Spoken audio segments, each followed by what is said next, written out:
Okay, hopefully we're not sideways for everybody. Sorry, we're having technical difficulties with Facebook today. It happens. Well, again, happy Mortgage Monday. Tess Gascon, Prosperity Properties Group, and Kobi Rex with Bay Equity. So getting in preparation for Valentine's Day, and I'm sorry, my hair is like all over the place today too, so it's just one of those Mondays. But love is in the air for this week as home buying season has officially started, and Valentine's Day is coming up, and so just wanted to kind of go into it and explain to everybody. So really, purchasing a home is kind of like matchmaking, right? And we always joke that realtors are actually matchmakers because it's kind of true. So as you do in dating, kind of with homes, also want to follow the 3S rule. So that means that you want to make sure that the home that you're finding is sexy, smart, and sweet. So sexy, does it have that wow factor? You know, physically, do you like the way that the home looks? The outside and the inside, do you like the floor plan, things like that? There's things that you can change that are cosmetic, but overall you just want to make sure, I mean, you can't change where your location is. You can't change if it has a full basement, you're not going to convert that to a walkout. It just doesn't happen. So things like that. So just making sure that it has all of the things that you're looking for physically that aren't super cosmetic. And then smart, making sure that it, makes sense financially and that it's going to be a good investment. So what are some of the things as far as when you're looking for a mortgage that can help you make a smarter decision?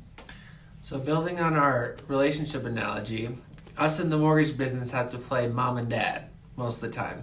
And we have to go back and kind of look and see what your income situation is and what we can qualify you for. Yeah. So as much as sometimes our lovely buyers come home with some aspiration with a new friend, which is the new home, sometimes unfortunately we have to reframe their desires slightly. So a lot of times what we do want to highlight though is we're not here to crush hopes and dreams.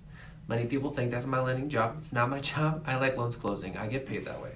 So pretty much what we can do a lot of times is identify, hey, number one, is your income right? Are we, and then number two, a lot of times people with credit, like we just got to make sure that we have programs at different credit scores. And a lot of times we just have to make sure, look at their credit score. And if they need help, we have like some extensive programs where we can connect you with some really good professionals that aren't just like, hey, I'm going to help you. That you need to run away from that, because I have so many people that do that and you literally throw money away. I literally had a girl say that she had a 580 credit score, which is not that great in our terms. She had 100 points higher and was about to go spend $500 with a credit repair company to not repair credit. So I would just please be careful.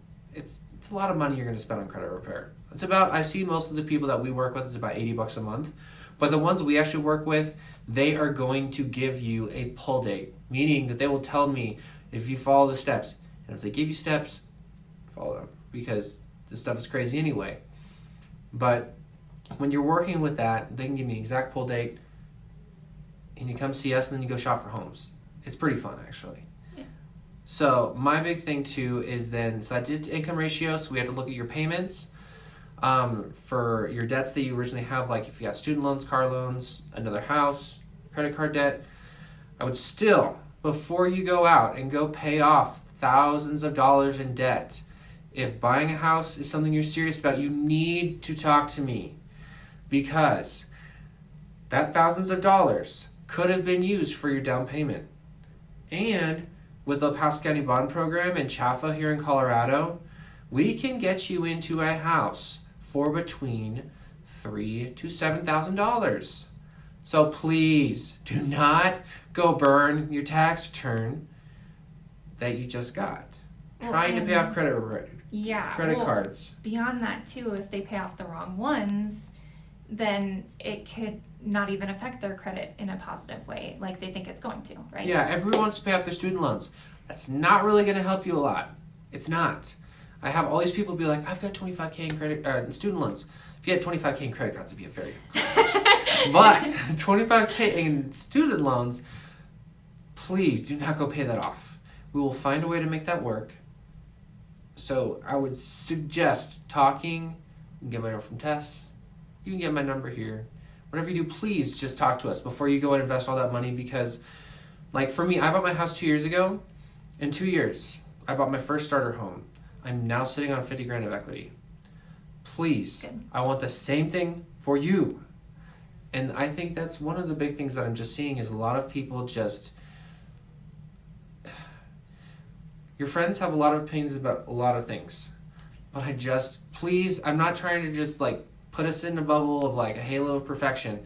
But please talk to professionals before you make decisions that are going to alter your life. Friends are going to have opinions on your relationships and your home purchase and your finances. And I'm going to give you a hint. You don't need 20% down for a down payment. So that's the first one. If you come to me with that one, you owe me $5 up front. Because I'm going to be like, you need to go watch this video. And then come back in 5 minutes. Yeah, so that's great information. Just make sure you keep it smart. And then also sweet. So does the house feel like it's actually a home, or is it just kind of a house when you walk into it? As you go through, does it make sense? Is it gonna have a roof fall through or structurally stable, and you're not looking for something that's that big of a rehab project? So just kind of keep those things in mind. Definitely call Kobi so that you can get pre-approved, and then call me so that we can actually go look for homes. And especially with the sexy and sweet part, you really do need to come see me first. Yeah. Because the second you walk into a house that is over your budget and you start looking, that is the worst feeling in the world. Because you are going to go into every other house at your real price point, and you are going to remember that first one. And you're going to be so frustrated because you can be like, oh my gosh, they had X, Y, and Z in that first one. I don't care how much you want it. You're not going to get it. So please, talk to me first. So that way, I am all about breaking hearts when I need to. But I want you guys to have fun in the home search, because it is a stressful but very fun and rewarding process. Yeah, exactly. You don't want it to be the one that got away. So, all right. Well, I hope everyone enjoys their Valentine's Day. Thank you, Kobi. And we will see you next week.